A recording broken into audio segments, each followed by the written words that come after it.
Hey class, so we're back. I hope you had a nice break, had some time to relax, had a good holiday, and really enjoyed finding a little bit of time, maybe a little bit of space before we get to the very last bit of this class. We have 3 weeks left. That's it. It's the end of the semester. So you made it. Congratulations. This is it. This is the back end. This is where we basically do a summary of the entire class and you prepare for your final assignment. That's, I think, a pretty fun assignment to do. All in all, and that's in my opinion.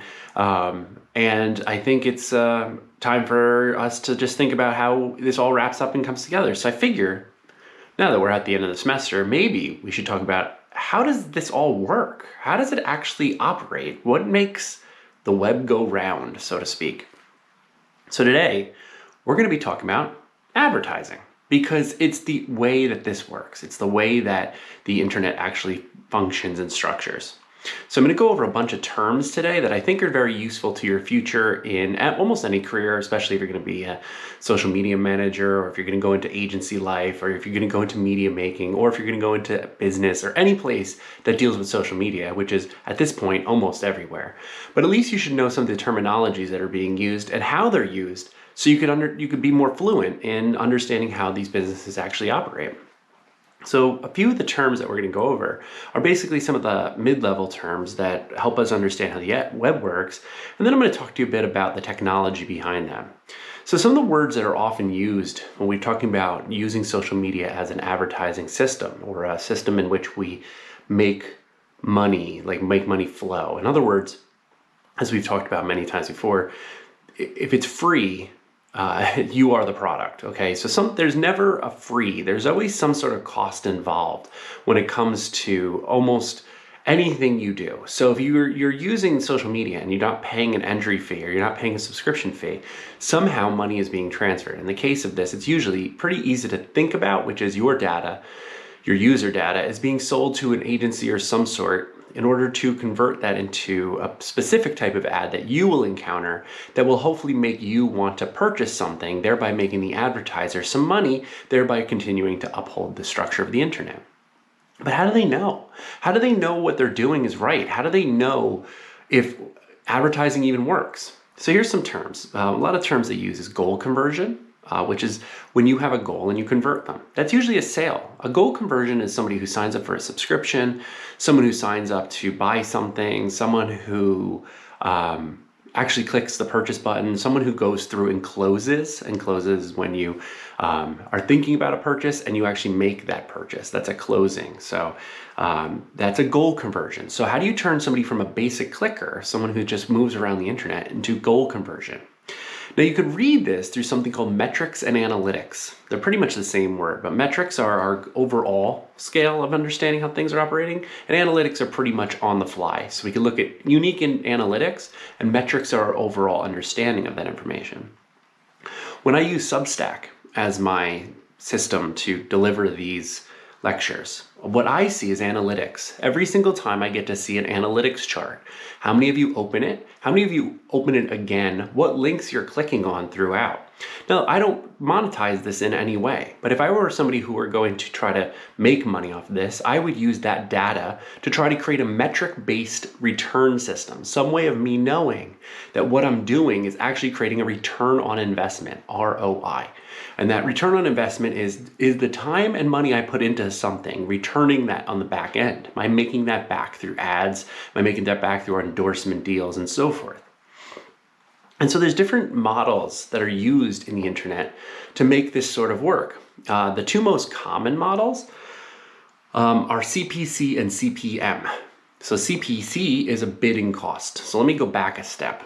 So to get here, we need to use certain types of writing for the internet, certain ways of making ad copy, some way of basically purchasing an ad. So you've all read your terms of service on Facebook or any social media, so you know that any of you can make an ad. Of course you know that because you read that. In your terms of service, it enables any user on any social media platform to create an ad. You could create one right now. You could create one on Snapchat. You could create a geofence. You pay Snapchat to basically create a filter, and you can put it over a specific area, which could be fun if you're trying to make a filter for a party, or if you're making a filter for an event, you're paying that platform to basically host an ad. That's what you're doing. If you're using Facebook or Instagram, you're going to be using Facebook's tools to write that ad. And Facebook has a very robust tool set. If you go to facebook.com/ads, you go to the Facebook Business Manager. And inside of there, you could create an ad. But what's amazing about creating an ad is how you have to write it. It tells you like your SEO score, search engine optimization, which used to be how we write things so your searches end up near the top. But now that search is such a strange feature, we have to use that same terminology, keyword writing, to make it so people see the type of ad that you're trying to create and make it sure that it ends up in front of their eyes so that that you create goal conversion, that they click, that they subscribe, that they purchase. And so the tool, the AI that's built into facebook.com/ads, allows you to actually work with the tool to make an ad that's successful, because Facebook does want your money, of course, but they also do want you to return as a customer, somebody who wants to sell again and again and again. And the only way they can get you to sell again and again is help you close deals. So their tool is in the benefit of you, but it still means you have to pay Facebook. That is how Facebook is structured. That is how Facebook, Instagram, Snapchat, and all your social media work, is that someone pays them to put the ads on the page. That supports the infrastructure that makes the site actually operate. So back to CPC, CPM. CPC is cost per click. So when you're making an ad, sometimes you want goal conversion of click. You want somebody to end up on your website. So you could pay Facebook a certain tier of money. The more you pay them, the more they put the ad in front of people. So they actually have like a tier system. So if you pay them very little, your ad will show up to a few people. If you pay them a lot, it shows up to a lot of people. Hopefully, if your ad is written really well, it creates enough clicks to go through, and you pay per click. So cost per click. So let's say 25 cents every time somebody clicks on an ad. Anytime you click on an ad, just so you know, when you click on an ad on the internet, somebody out there is paying for that click. So if you, this is a malicious act, but if you ever see an ad you don't like, it's actually sometimes fun to click it over and over again, because it's charging the original person to pay for that, but they actually aren't getting the sale. So it's actually wasting their money. So it's actually a defense technique that some people have used inside of hacktivist circles. It's not a really good technique because they still collect your data. So they still get something out of it.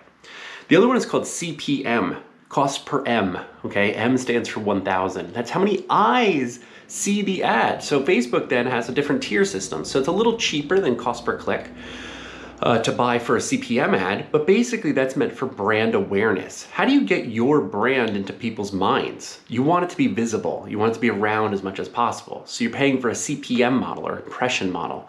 So the impressions that you're making on the customer is there.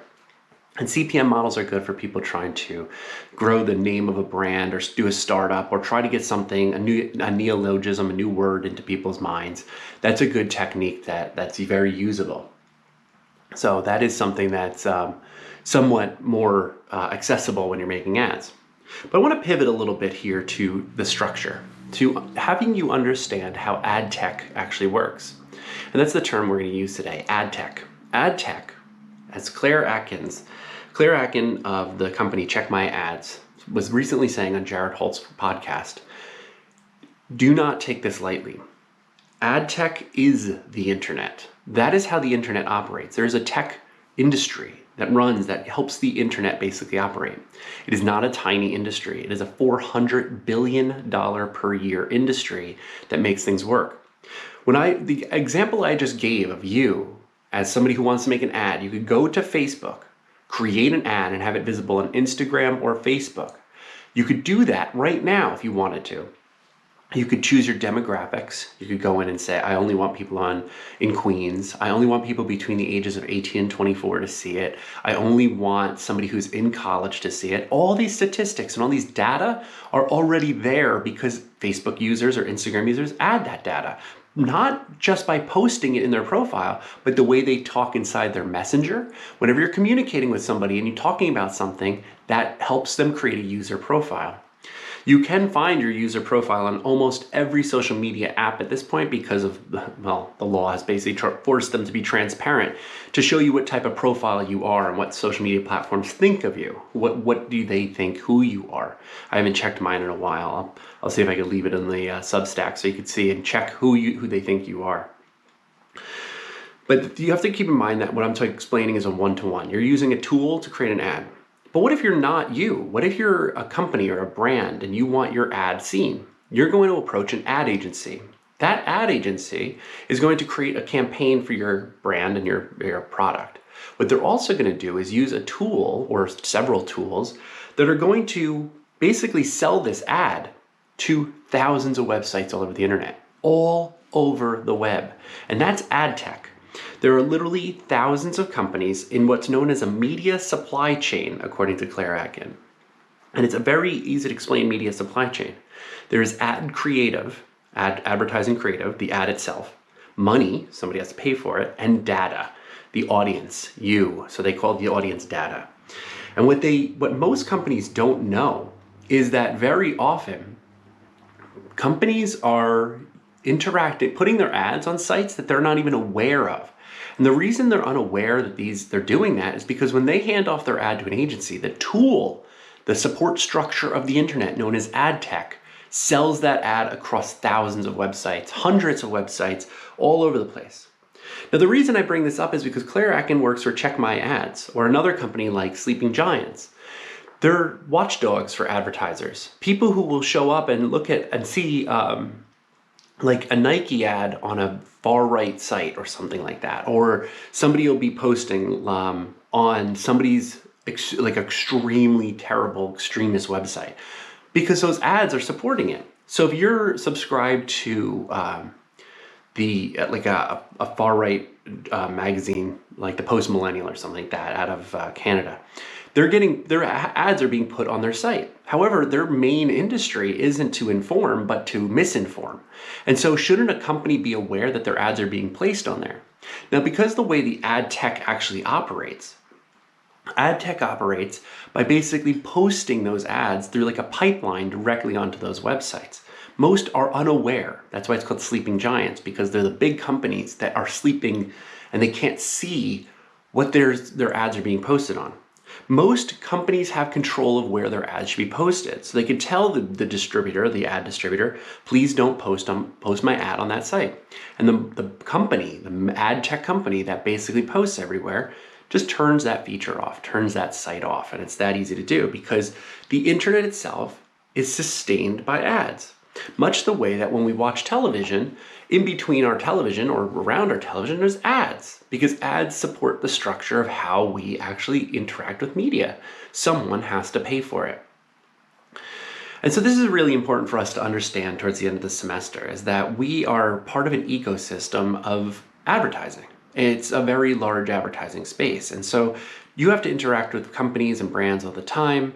Your data is being bought and sold consistently. Create a better map of who you are so that ads can better target you or serve you better, more conveniently. Many of you have already answered the question of that you prefer to have customized ads than just random ads. It is some sort of comfort in knowing that the ads are yours and they're not everybody's. They're just specifically to you. And sometimes, albeit occasionally, those ads actually do create a close. You do close a deal or you buy something off an Instagram ad because it's very specific to your interests. It isn't insidious or bad behavior or malicious. It's just that the advertisers or the product designers probably are benefiting from the knowledge of how much you interact with their product to make their product better too. If you're a product designer or a product developer, you wouldn't want to just make stuff and throw it out into the void. You'd be interested in knowing if it works or not. So it does have this ecosystem-like behavior, this ability to kind of understand and interact with both the product and the person around it. So in other words, what I'm trying to say is that it's not all surveillance capitalism, that's insidious behavior that basically is the end of the world. It's how the internet works. It's how it worked for the last 20 some odd years. It's the term we call Web 2.0, and that's how it operates. Now, next week, I'm going to go into Web 3, which is the next iteration. But for now, you have to know that the web has operated and continues to structurally operate since its basic inception in 1989 through our present in this format, that advertising supported structure through ad tech as the internet. And that's really important to know. So for homework, it's actually pretty fun. It's a discussion board piece, and it requires you to do 2 responses inside the discussion board. One is a task and one is a response. Okay, so the first task is kind of a tedious task. The first task is I want you to pick 20 minutes, any 20 minutes of your life, and I want you to count how many ads you see while scrolling the web. And I mean using Instagram, whether you're using Apple News, whether you're on a website, whether you're doing reading something, listening to something, seeing it. Pick any 20 minutes and tell me how many ads you come across. Are they visual? Are they audible? Are they interactive? How often do you see an ad? Do you see them as banner ads? Are they pop-ups? Are they annoying? Are they on YouTube? Are they under rolls? How many are there? It's just a count. You could say, I came across in 20 minutes 11 ads. You say in 20 minutes on just using the internet in my basic way, I came across 30 ads. I just want you to keep track, but the goal of this is that you become aware of how visible they are. Most of ads are passive to us. We rarely interact with them. We see somewhere in the range of 2,500 to 10,000 ads per day, and we don't see them. Our impressions don't actually mark them. But I want you in a 20-minute period to just get a tally. Just tally them up. Use a piece of paper and tally it, and then post, I saw X ads. The other half of this is in the discussion board, respond with a prompt that's called You Know Best. Tell me, what is the best way to actually advertise to you? It's your generation who's the one that's most targeted. What is the best and most effective way that they've advertised? It could be, this is a very simple, quick answer. What is the very, very quickest way or very easiest way that people have gotten you to actually interact with an ad? What is the best way, in your opinion? It could be, there's no wrong answer here. It's the way that you think the ad works best for you. This has nothing to do with me collecting this data. This is just more of curiosity, but also this answer changes yearly, so I'm always interested in this. So as we go to the end of the semester, as you know, you're going to think about what is your final pitch for your final project, and I'm looking forward to that. That's due finals week. And then next week we have our final lecture, technically. So I'm glad you've made it this far with me, and I'm really happy to have gotten to know many of you, and actually really proud of the work you've been doing and how great your responses have been. So I thank you again for being here for this another difficult semester inside this plague. And I hope you stay safe, especially with this new variant out there, and you continue to be healthy. But as usual, stay curious and stay vigilant.